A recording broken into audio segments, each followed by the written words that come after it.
Boa noite. Agora esta chamada está sendo gravada. Sim, mas alguém falou isso.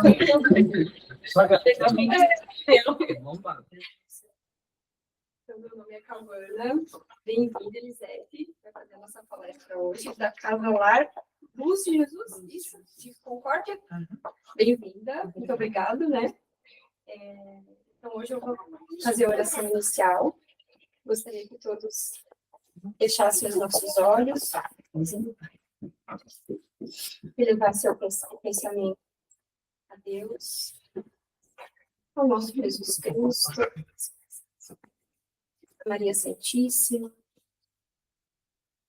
a espiritualidade amiga que acompanha a nossa casa e todos os trabalhos que nela acontecem, ao nosso anjo da guarda. E com a oração de São Francisco, nós damos por início aos trabalhos de hoje. Senhor, fazei-me instrumento de vossa paz. Onde houver ódio, que eu leve o amor. Onde houver ofensas, que eu leve o perdão. Onde houver discórdias, que eu leve a união. Onde houver dúvidas, que eu leve a fé. Onde houver erros, que eu leve a verdade. Onde houver desespero, que eu leve esperança. Onde houver tristezas, que eu leve alegria. Onde houver trevas, que eu leve a luz. Ó Mestre, fazei com que eu procure mais consolar e ser consolado. Amar que ser amado, pois é dando que se é dado, é perdoando que se é perdoado, e é morrer que se vive para a vida. Uma boa palestra. Boa noite a todos. É sempre uma alegria estar aqui em Catanduvas, na Casa Espírita Amor e Caridade, a gente trocar um pouquinho de informações, fazer algumas reflexões que podem nos proporcionar uma melhoria na nossa semeadura, para que depois a gente faça uma colheita melhor ainda. E o tema escolhido para a reflexão de hoje é sobre a pluralidade das existências. Esse texto, ele desperta, assim, bastante curiosidade na gente.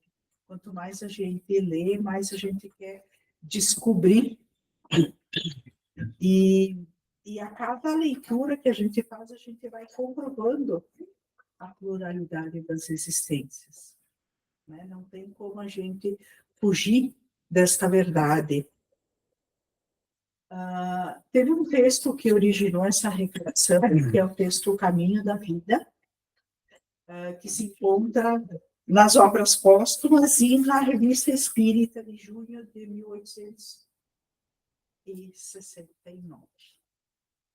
Né?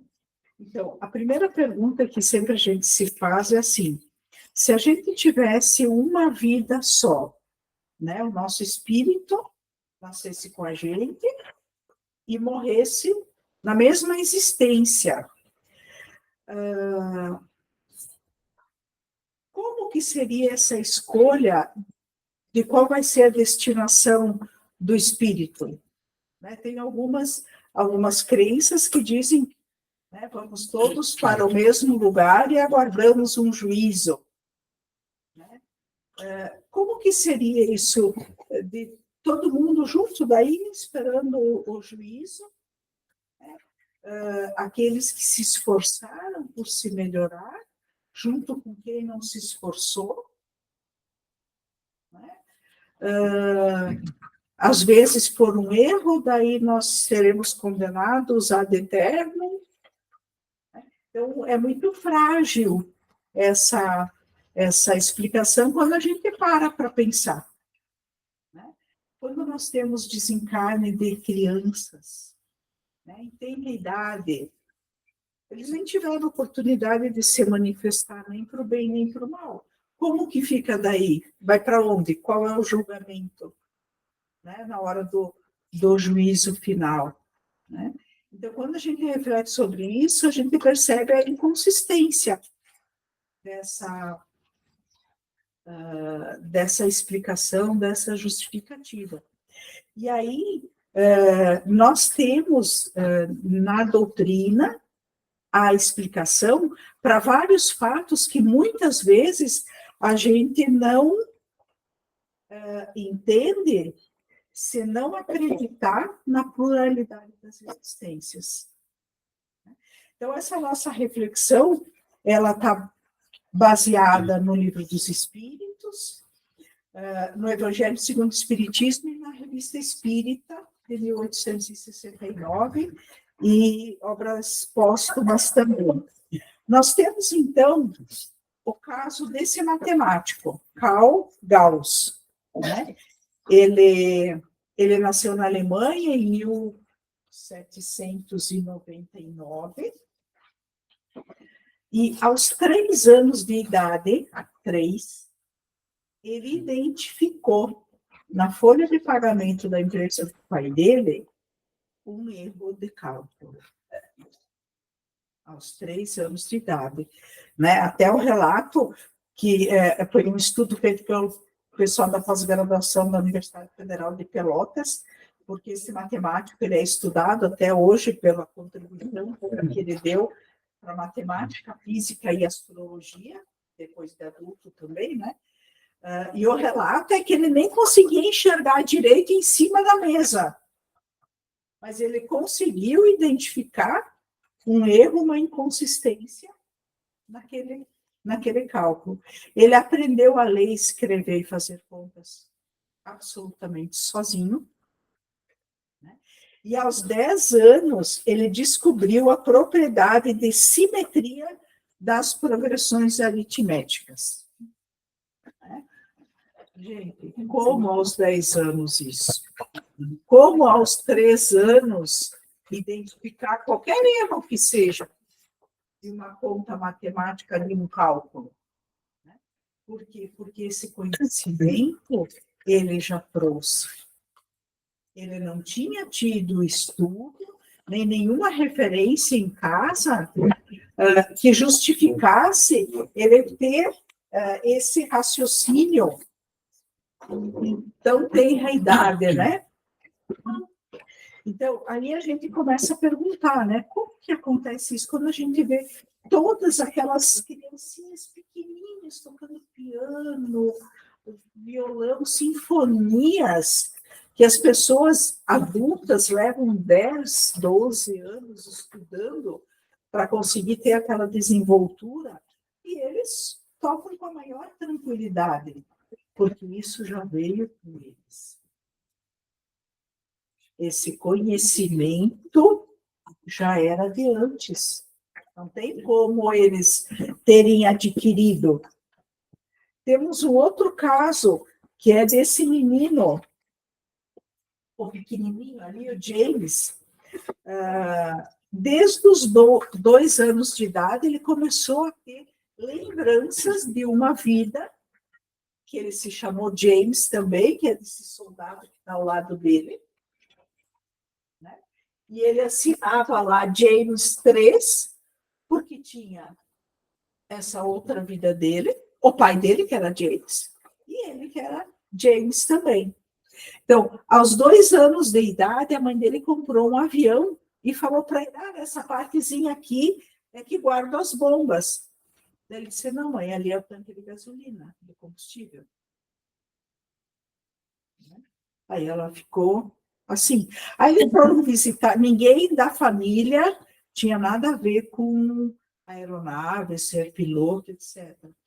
Aí eles foram visitar um museu do avião, e depois dessa visita, o menino começou a ter lampejos de lembranças, pesadelos, de avião explodindo, morte, etc., né? E os pais procuravam médico, essas coisas, né? Terapias para entender o que estava acontecendo, e ele montava e desmontava aviões e falava das partes dos aviões como se ele realmente conhecesse. E aí passou uma época, e um determinado dia a mãe fez um bolinho de carne. E aí o menino diz assim, ah, eu não comi isso daqui desde a época de hematoma. Primeira vez que a mãe fazia, ninguém sabia o que era hematoma, e o pai foi pesquisar. Era um porta-aviões que tinha participado da Segunda Guerra. E o menino também falava que o nome dele, ele tinha morrido com a esposa, perdão, o nome dele era James Houston. E o pai, então, quando descobriu que era um porta-aviões que tinha participado da Segunda Guerra Mundial, ele foi e realmente lá teve um piloto que morreu num avião que se chamava James Houston. E tudo o que ele descrevia era aquilo que tinha acontecido. O relato de como foi a explosão era o que ele dizia e foi o que foi relatado pelo pessoal que conhecia, né? Então, comprova que ele teve uma existência e logo depois ele teve outra e guardou as lembranças. Né? Teve acesso às lembranças. Essa história está narrada naquele livro lá, A Volta, né? Com todos os detalhes, para que a gente possa tirar as nossas dúvidas e ir analisando, né, como que a criança ia ter todos aqueles detalhes a partir dos 2 anos de idade. Hoje até a gente fica meio em dúvida, né, porque nasce, já está pendurado no celular, no computador, internet, e tem acesso a um monte de coisa, de informações. Mas naquela época era diferente, muito diferente para ter essas contribuições. Então, ele desenhava o avião lá, o avião caindo, como ele caiu, relatava com detalhes o que havia acontecido. Tem um filme, tem vários filmes, né? Mas tem um que é Minha Vida em Outra Vida. Tem acho que uns 20 anos, mais ou menos, que é baseado em fatos reais, é bem emocionante. Quem não assistiu, acho que a maioria já assistiu, né? Mas quem não assistiu, assiste, e quem já assistiu, assiste de novo, porque sempre com uma caixinha de lenço que chega no final a gente chora, né? E narra também a situação de uma mulher que reencarna e tem lampejos e vai fazendo lembranças da vida anterior dela. E daí o resto a gente vê no filme. Tá? Senão a gente vai perder a graça do filme. Então, a desigualdade, as diferenças e as divergências da vida refletem o aprendizado conquistado por cada um na pluralidade de suas existências, porque Deus, em sua justiça, não criou almas mais perfeitas do que outras. Todos nós fomos criados simples e ignorantes. E de acordo com o nosso esforço, a gente se melhora. E a cada existência, a gente vai consolidando os nossos conhecimentos. A gente começa uma mudança nessa, depois conclui em outra, muitas vezes a gente faz um grande avanço numa existência, num outro um pouco menos, mas sempre é importante a questão, quando a gente fala na pluralidade das existências, na reencarnação, é lembrar muito da justiça. Porque a justiça sempre está acompanhando. Aquilo que nós aprendemos, nós levamos conosco. Aquilo que nós não aprendemos, nós temos oportunidade de aprender numa outra existência. Em nenhum momento eu vou ter pela lei de ação e reação, uma consequência de alguma coisa que eu não fiz. Nessa existência eu tive um aprendizado lento, tudo bem. No próximo tu continua aqui. Quando a gente desencarna, a gente só vem pelo outro lado exatamente igual como estava. Às vezes, quando se está velando alguém, né? Nossa, mas tão bom, tão não sei o quê. Às vezes não foi tudo aquilo. E não é porque desencarnou que mudou qualquer categoria. Então, as imperfeições vão com a gente, e aquilo que a gente já melhorou e já fez, também vai. E a gente não volta. Eu já aprendi bastante sobre tolerância. Aquilo que eu aprendi está aprendido, consolidou, vai feito. Eu não preciso voltar para fazer esse tema. Então, a justiça, ela funciona perfeitamente como tudo que é de Deus, né? Ela é perfeita. Aquilo que a gente aprendeu, esquece não, né? Não precisa mais aprender. E aquilo que a gente não aprendeu, se a gente foi lerdo, vai chegar um momento, vamos talvez levar mais tempo, mais encarnações, algum momento a gente percebe, né? Entende, começa a refletir e a gente acelera daí no conhecimento. Quando a gente começa a pensar bastante sobre essas coisas, a gente começa a descobrir e cada vez mais a gente procura entender mais, né, para se melhorar mais. Assim como se a gente parar para pensar como que tem crianças que tocam piano daquele jeito.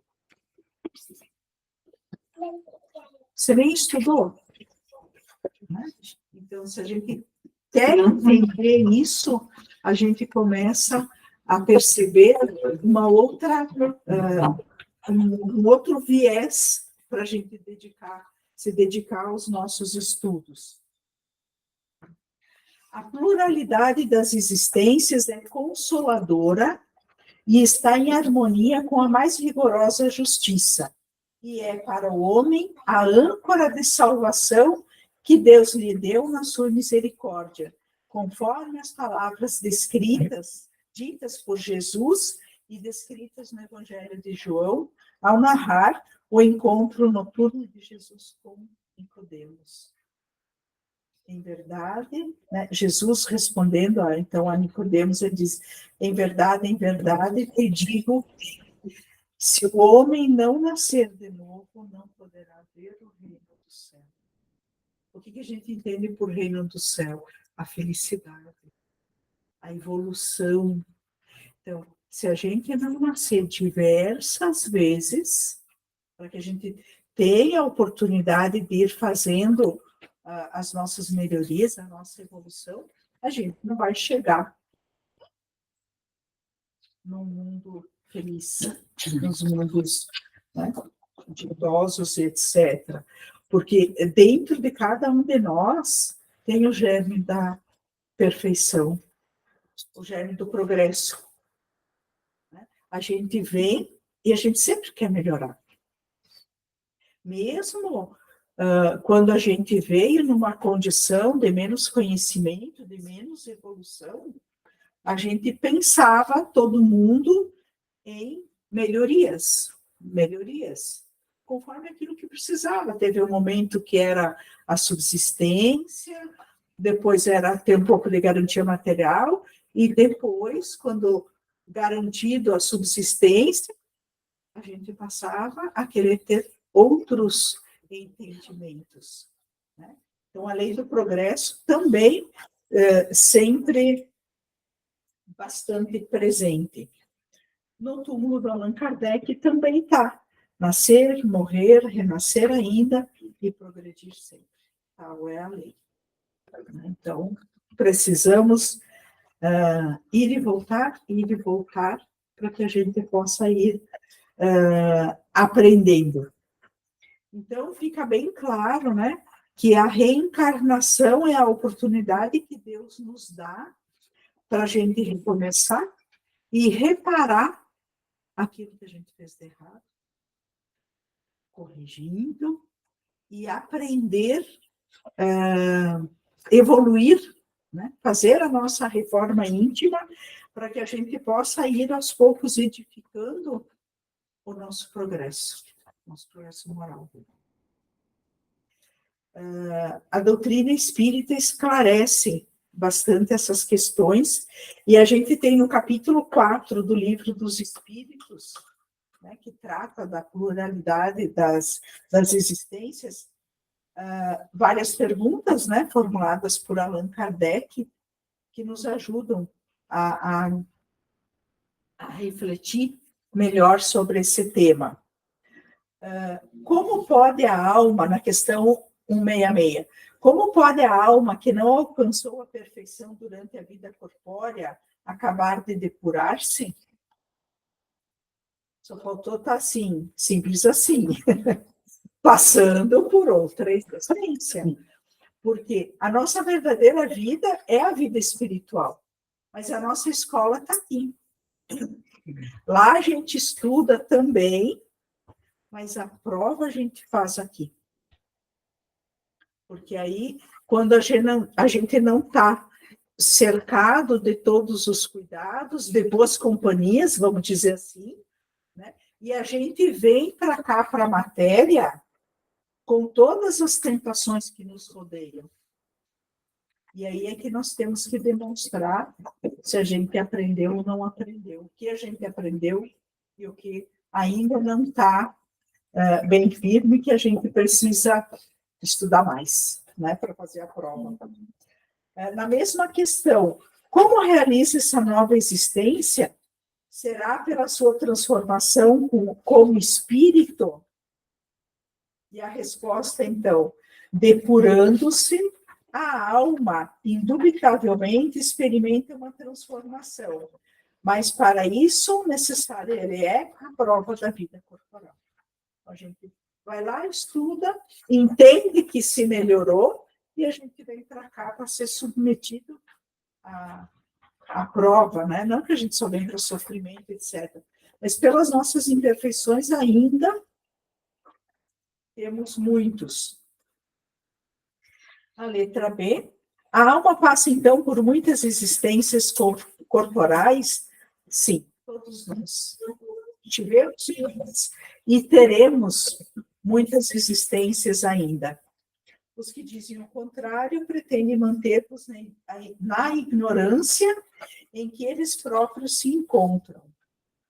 Na letra C, parece resultar desse princípio que a alma, depois de ter deixado um corpo, toma outro, ou então que reencarna em novo corpo. É assim que se deve entender? Exatamente. Mas não é que toma um outro corpo pronto, né? Ele vai habitar um novo corpo em formação. É assim que a gente vai, e aí passando por todas essas fases de criança, etc., a gente vai tendo a oportunidade de firmar os nossos conhecimentos. Porque aí nós temos na figura dos pais que nos recebem, né, a responsabilidade pela condução do nosso desenvolvimento moral. Então, às vezes, a gente veio com um gêniozinho meio difícil, e aí nós temos justamente os pais que vão nos orientar para que a gente possa seguir um bom caminho, moralmente falando. Os pais percebem logo, na primeira infância, ali a gente percebe quando há atos de maldade, por exemplo, nas crianças. E é aí que os pais têm que atuar. Né? Aquela criança que se diverte tirando o brinquedo do outro, fazendo o outro chorar. Não é coisa para a gente dizer, ai, que gracinha. Não. A gente tem que estar como pai como pai, como mãe, né? A gente tem que estar atento, porque o nosso papel é fundamental. E quando a gente volta, além de aprender bastante coisa, a gente vai dar conta do que a gente fez ou não fez. Pela responsabilidade que a gente assume quando se torna pai ou mãe, né?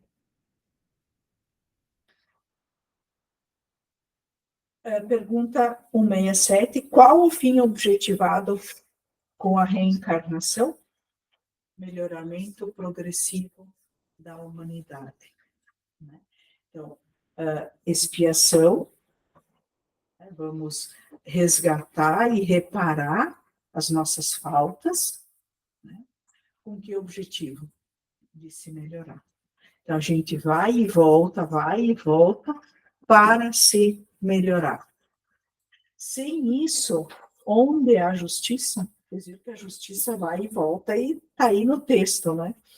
Ou seja, melhorar as qualidades, adquirir novos conhecimentos, corrigir defeitos e reparar os erros cometidos nas existências anteriores.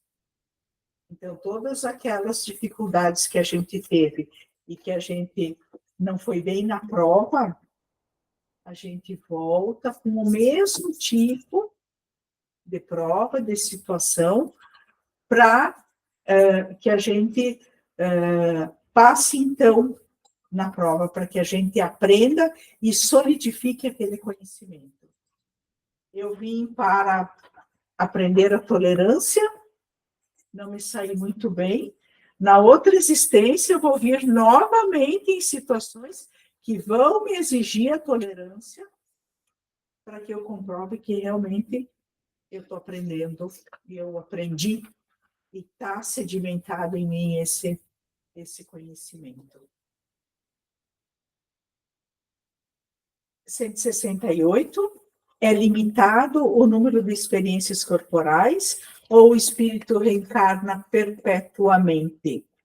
A cada nova existência, o espírito dá um passo para diante na senda do progresso. Desde que se ache limpo de todas as impurezas, não tem mais necessidade das provas da vida corporal, né? Então, não é limitado o número das nossas existências, porque depende do esforço de cada um de nós. A bondade e a justiça de Deus caminham sempre juntos. Então, temos inúmeras oportunidades e não é todo mundo o mesmo número, né? Mas não vamos ficar eternamente reencarnando na matéria, porque pela nossa evolução nós teremos um outro tipo de atividades, outras missões, outro tipo de cada vez menos matéria, né? De composição, vamos dizer assim. A gente não vai voltar para essa matéria perpetuamente. É invariável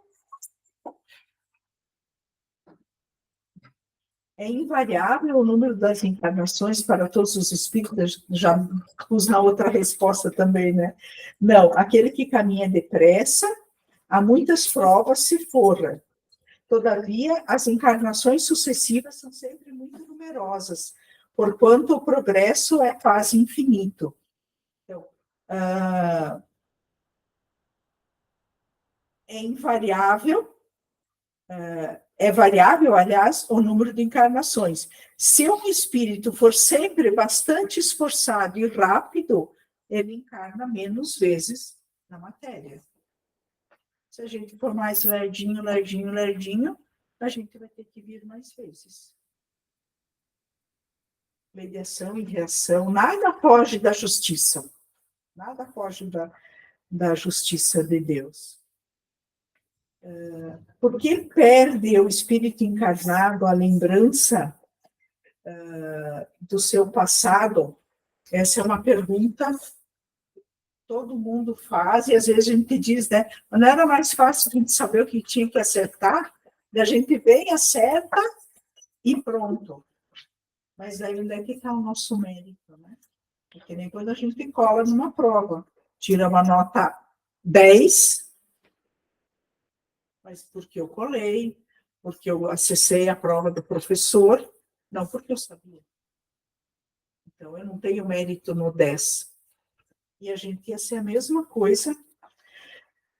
Não pode o homem, nem deve saber tudo. Deus assim o quer em sua sabedoria. Sem o véu que lhe oculta certas coisas, ficaria ofuscado, como quem sem transição saísse do escuro para o claro. Esquecido do seu passado, ele é mais senhor de si. Então, não sabendo, a gente tem mais mérito na conquista, e também, em muitos casos, a gente tem facilidade em não saber, nos ajuda a não saber.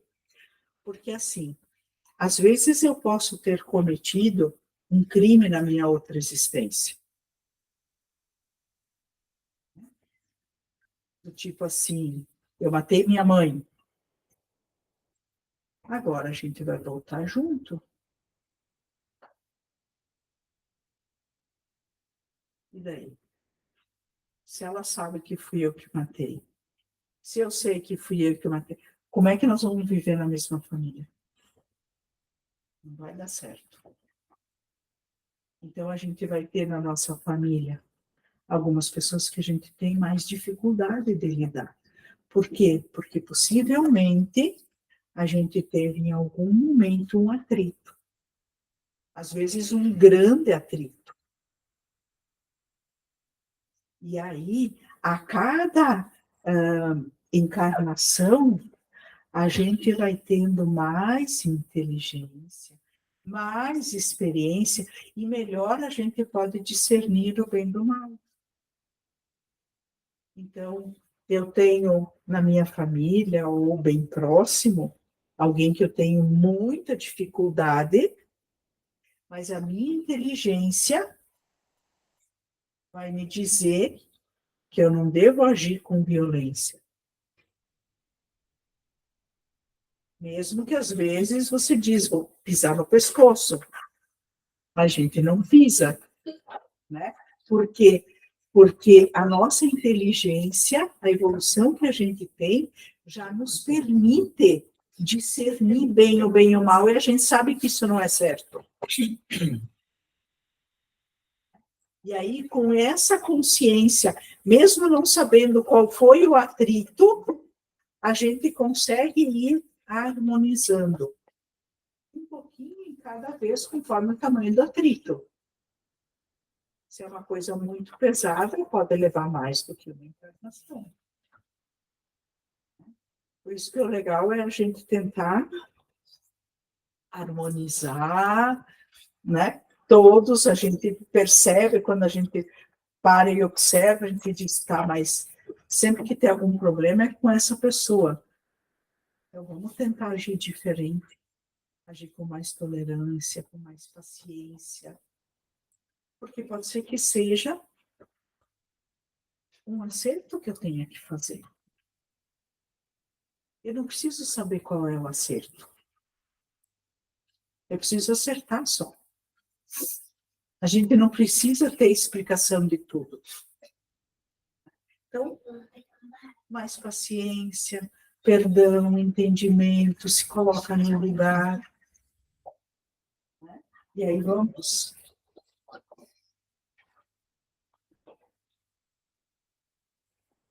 E a questão 393. Como pode o homem ser responsável por atos e resgatar faltas de que não se lembra? Como pode aproveitar da experiência de vidas de que se esqueceu? Concebe-se que as tribulações da existência lhe servissem de lição se se recordasse do que as tenha podido ocasionar. Desde que, porém, disso não se recorda, cada existência é para ele como se fosse a primeira. E eis que, então, está sempre a recomeçar. Como conciliar isso com a justiça de Deus? Então, se eu não sei o que eu fiz de errado, não sei o que eu tenho que melhorar, né? Então, em cada nova existência, o homem dispõe de mais inteligência e melhor pode distinguir o bem e o mal. Onde o seu mérito se lembrasse de todo o passado? Mérito nenhum, é como colar na prova. Quando o espírito volta à vida anterior, à vida real, que é a vida espiritual, diante dos olhos se lhe estende toda a sua vida pretérita. Vê as faltas que cometeu e que deram causa ao seu sofrer, assim como de que modo as teria evitado. Reconhece justa a situação em que se acha e busca, então, uma existência capaz de reparar a que vem de transcorrer. Né? Então, quando a gente vai para o mundo espiritual, para o plano espiritual, a gente acessa as informações que são necessárias para que a gente mude a postura, que a gente faça o aprendizado.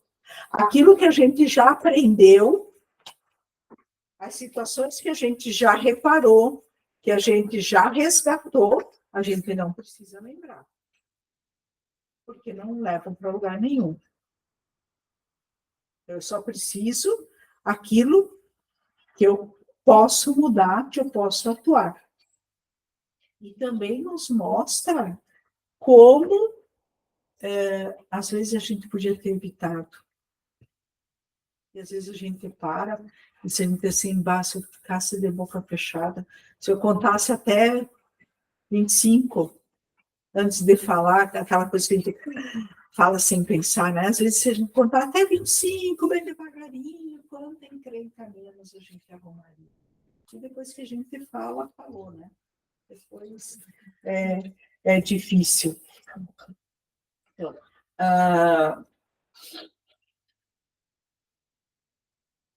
a gente vê isso, a gente aprende mais e a gente entende que o sofrimento que a gente teve, que a gente vai ter, é justo. A justiça está sempre, né? Se eu semeei mal, eu vou colher mal. Não tem, né? Ninguém tem um tratamento diferente. Todos seguimos as mesmas leis. Mais rápido ou menos rápido.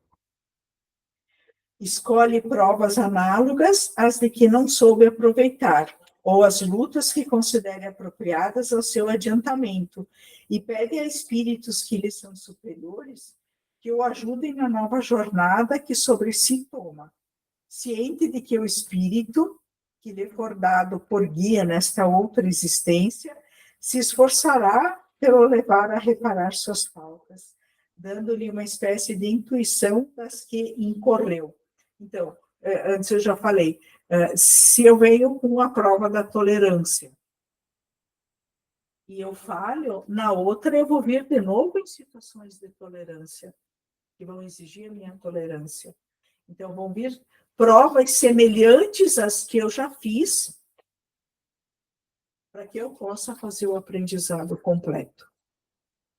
E o mentor que vai me acompanhar, eles vêm para nos ajudar, eles buscam nos intuir, mas às vezes a gente não escuta, muitas vezes. Daí tem até aquela brincadeira, né, quando eles assim, não, agora você vai ser mentor, daí eles dizem, não, de novo não, né? O mentor quer fugir do pedaço. Mas assim, eles nos intuem, e muitas vezes a gente não presta atenção. A gente tem os indicativos da escolha que deve fazer e a gente pisa para o lado. Mas com o tempo a gente vai aperfeiçoando isso. Quando a gente vai lendo, refletindo sobre essas coisas, a gente começa a ficar um pouco mais atento. Isso é muito importante. Tendes essa intuição no pensamento, no desejo criminoso que frequentemente vos assalta, cada pisar no pescoço, né?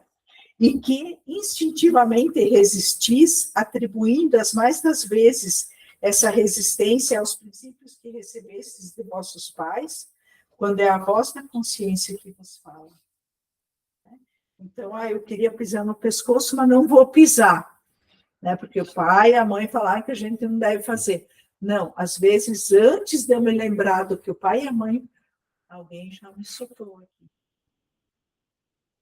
E aí depois eu vou entender por que eu não pisei no pescoço e eu vou dizer, não, claro, o pai e a mãe sempre ensinaram. Claro que sempre ensinaram, mas a gente recebe a intuição, agora sendo assim meio drástico, né? Essa voz, que é a lembrança do passado, nos adverte para não recairdes nas faltas de que já vos fizestes culpados. Em a nova existência, se sofre com coragem aquelas provas e resiste, o espírito se eleva e ascende na hierarquia dos espíritos ao voltar para o meio deles. Então, a partir do momento que a gente consegue entender, dar mais atenção às intuições, analisar melhor antes de fazer as escolhas, a gente consegue ir consolidando mais os nossos aprendizados. E aí, quando a gente volta para o plano espiritual, a gente já volta com uma carga menos pesada. Porque aí a gente conseguiu já ir eliminando um pouco das nossas imperfeições. E agora, tem mais uns minutinhos, tem o texto que originou essa reflexão, que eu vou ler uma parte dele, porque ele é muito interessante, tá? Está nas obras póstumas e está na Revista Espírita de junho de 1869. Até esses dias me alertaram, porque o Allan Kardec morreu em 31 de março, né, de 69, então a revista de abril foi publicada. A partir de maio, a equipe de redação, o conselho de redação, continuou fazendo a revista. Muitas das coisas, claro, com ainda as reflexões que Allan Kardec deixou, os escritos, tanto que depois teve obras póstumas também com o material que ele tinha deixado, né? Então, o texto se chama O Caminho da Vida. Suponhamos, vamos fazendo o desenho, deixa eu colocar. Vamos fazendo o desenho. Suponhamos uma estrada longa, em cuja extensão se encontram, de distância em distância, com intervalos desiguais, florestas que temos que atravessar. E a entrada de cada uma, a estrada larga e magnífica, se interrompe, para continuar só depois lá na saída. O viajor segue por essa estrada e penetra na primeira floresta. Aí, porém, não dá com o caminho aberto. Depara-se, ao contrário, um dédalo inextricável, em que ele se perde. A claridade do sol desaparece sob a espessa ramagem das árvores. Ele vagueia sem saber para onde se dirige. Afinal, depois de inauditas fadigas, chega aos confins da floresta, extenuado, dilacerado pelos espinhos, machucado pelos pedrouços. Lá descobre de novo a estrada e prossegue na sua jornada, procurando curar-se das feridas. Mais adiante, uma segunda floresta se apresenta, de onde o esperam as mesmas dificuldades. Mas ele já possui um pouco de experiência e dela sai menos contundido. Noutra floresta, ele topa com um lenhador que lhe indica a direção que deve seguir para não se transviar. A cada nova travessia, aumenta a sua habilidade, de maneira que transpõe cada vez mais facilmente os obstáculos. Certo de que a saída encontrará de novo uma boa estrada, firma-se nessa certeza, pois já sabe orientar-se para achá-la com mais facilidade. A estrada finaliza no cume de uma montanha altíssima, de onde ele descortina todo o caminho que percorreu desde o ponto de partida, desde a primeira floresta que ele entrou. Vê também as diferentes florestas que atravessou e se lembra das vicissitudes por que passou. Mas essa lembrança não lhe é penosa, porque chegou ao termo da sua caminhada. É qual velho soldado que, na calma do lar doméstico, recorda as batalhas a que assistiu. Aquelas florestas que pontilhavam a estrada lhe são como pontos negros sobre uma fita branca. E ele mesmo diz: quando eu estava naquelas florestas, nas primeiras, sobretudo, como me pareciam longas de atravessar. Parecia que nunca chegaria ao fim. Tudo ao meu redor parecia gigantesco. E quando penso que sem aquele bondoso lenhador que me pôs no bom caminho, talvez eu ainda estivesse por lá. Agora contemplo essas mesmas florestas do ponto onde me acho. Como parecem pequenas. Afigura-se-me que de um passo teria podido transpô-las. Ainda mais, a minha vista as penetra e lhes distingo os menores detalhes. Percebo até os passos em falso que dei. Diz-lhe então um ancião: meu filho, eis-te chegado ao termo da viagem, mas um repouso indefinido causar-te-á tédio mortal, e tu te porias a ter saudades das vicissitudes que experimentaste e que te davam atividade aos membros e ao espírito. Vês daqui um grande número de viajantes na estrada que percorrestes, e que, como tu, correm o risco de transviar-se. Tem experiência. Nada mais temes. Vai-lhes ao encontro e procura com teus conselhos guiá-los, a fim de que cheguem mais depressa. Então, essas são as nossas existências. A estrada linda e bonita do plano espiritual, as nossas vindas à matéria, e a cada passagem a gente vai tendo mais facilidade, porque a gente tem mais conhecimento. E a gente sempre encontra alguém que nos orienta. E quando a gente chega lá no final, a gente pode fazer esse papel. Mas aqui também a gente pode fazer esse papel. Papel de orientação, de encaminhamento, de acolhimento. Quem sabe quantos menos esfoladas a gente pode levar e a gente pode ajudar os nossos irmãos a não sofrerem. O texto é mais longo, tem mais no começo e tem mais no fim. Leiam, é muito bom.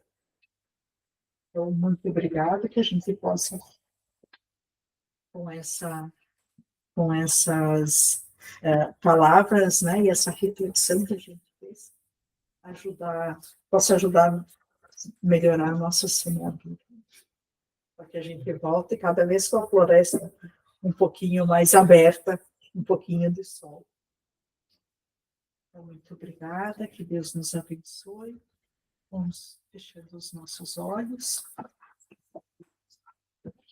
agradecendo a Deus, nosso Pai, pela oportunidade de reflexão que tivemos, pela oportunidade de reencarnação, por conhecer a doutrina espírita que nos esclarece desta forma tão educativa, tão acolhedora e tão compreensiva das dificuldades que a gente tem.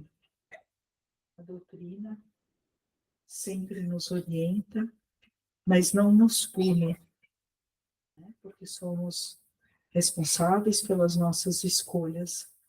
Ela nos orienta com muita clareza. E a isso nós somos muito gratos. Gratos também pela nossa família, por todos os irmãos que nos acompanham e nos ajudam na caminhada. que nosso Pai possa abençoar a todos nós, os trabalhadores desta casa, aos nossos familiares que nos aguardam agora no retorno, que a bênção se estenda até os nossos lares e que possamos seguir a semana com trabalho, com tranquilidade, com serenidade e que a gente possa manter as reflexões sobre a nossa vida, sobre as nossas escolhas, de uma forma cada vez mais firme e presente. Amado Mestre Jesus, nos abençoe, nos acompanhe sempre, que assim seja. Que assim seja.